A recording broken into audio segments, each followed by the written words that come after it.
If you are on TikTok, if you read books, if you are on Instagram, probably if you're on Facebook, you've probably seen this book, A Court of Thorns and Roses by Sarah J. Maas. This is a 5-book series currently. It is unfinished, but it is amazing and it is popular right now for good reason. I highly recommend. But these are my recommendations for what you should read after you finished reading this book. If you read this and you really enjoyed the world, the fantasy, the magic, and the romance, but you didn't really need the spice, like that was fine, but you don't really need it, then I would recommend you go and read Throne of Glass by Sarah J. Maas. This is a YA, maybe, fantasy. There is romance, there is a lot of world building, magic, fantasy, a very strong female main character.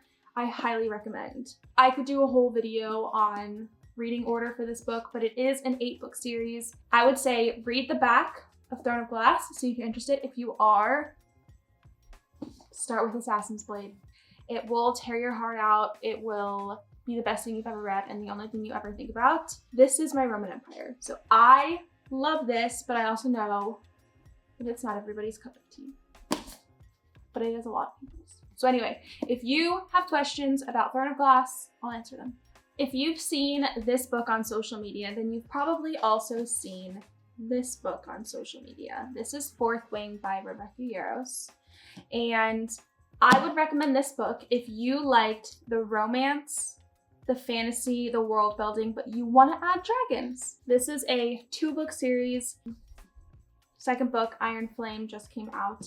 I believe it's meant to be a 5-book series, so that's definitely something you need to consider, is that there will be cliffhangers and you'll be left wanting more. They're also pretty long books, something to also consider before you choose it. But this is very good, very popular for good reason, highly recommend. Next up, if you read this and you wanted it to have a little bit more of an urban fantasy vibe, and you didn't need the spice, but you liked the little romance and liked the politics maybe, then I would recommend The Cruel Prince Trilogy by, who is this by? Holly Black. This is a 3-book series. I think there's been some spin-offs potentially for other characters, so she has some other books in this world as well. But this series takes place in the real world, but also you can leave the real world to go to their magic world. But it's also in the same world. It's like a hidden fairy world. I thought these were really good. These are definitely more young adult, definitely light on the romance and no spice, but good story. I enjoyed this. Next up, if you read this and you wanted more romance, less magic, and more real world, I would recommend the Divine Rivals duology. So this is Divine Rivals and Ruthless Vows, both by Rebecca Ross. But this is definitely more romantic. Her writing is very poetic. You fall in love with the characters and the romance. No spice level 0, but a very good story with a little bit of magic sprinkled in there. Next up, if you read this and you were more spice, more magic, more mayhem, then I would recommend the Plated Prisoner series by Raven Kennedy. This, I read them all on Kindle Unlimited when I first read them, but of course had to buy the paperbacks. I believe there's 5 books out right now. The 6th book comes out later this year.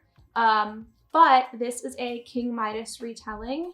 The female main character is incredible. A lot more spice, a lot more politics. I currently have the first 4 books in physical copies. I ate these up. I read these so quickly.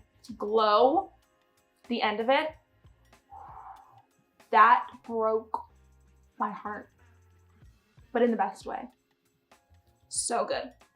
So let's say you read this and you don't want to jump into a series, you don't want to be too committed into anything, you don't need the spice, you're just like going for another cozy fantasy where you can just probably binge it in like 2 or 3 like reading sessions, I would recommend Legends and Lattes.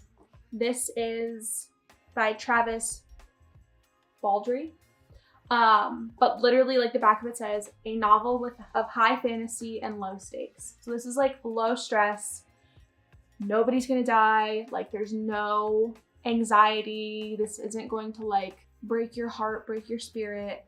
You probably won't think about this book very much after you read it, but when you're in it, it's great. It's just a great little cozy read to cuddle up on the couch and drink a tea or drink some coffee in the morning and read your little cozy fantasy, and I enjoyed this one. My final recommendation, if you have read A Court of Thorns and Roses, but you want more of a best friends to lovers vibe, I would recommend these Hollow Vows by Lexi Ryan. I am actually in the middle of the second book right now, so I can't recommend this one yet, but I did really like this one, and there were just like a lot of twists and turns in this that I really enjoyed, and I absolutely loved the ending of this and loved the female main character and what she did and how she was portrayed at the end. I really liked that, but yeah, this was a fun read. I recommend. Those are my post A Court of Thorns and Roses recommendations. If you read any of them, let me know. If you have any other recommendations that you think would be good to read after this, also leave them in the comments. And yeah, that's it. See ya.